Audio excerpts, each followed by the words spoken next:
Alors Mayotte, c'est la majorité, très grande majorité musulmane, hein, comme vous le connaissez.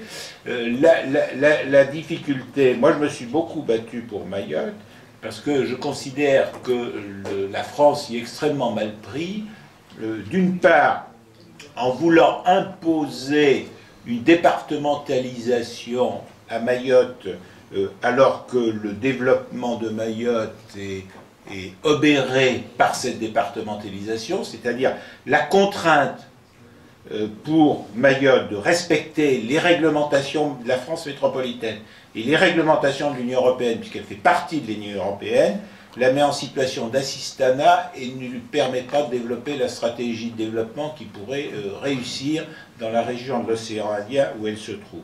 Deuxièmement, il faut toujours rappeler, dans les expansions musulmanes que j'ai résumées, qu'en réalité, tout ça se traduit par une diversité musulmane beaucoup plus grande que la simple séparation sunnite, chiite, etc.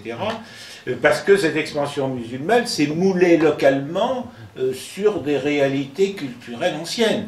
Et par exemple, à Mayotte, on a à la fois ce paradoxe où une femme pouvait être mariée en son absence, mais qui en même temps était propriétaire du logement. Bon, ouais, des choses comme ça.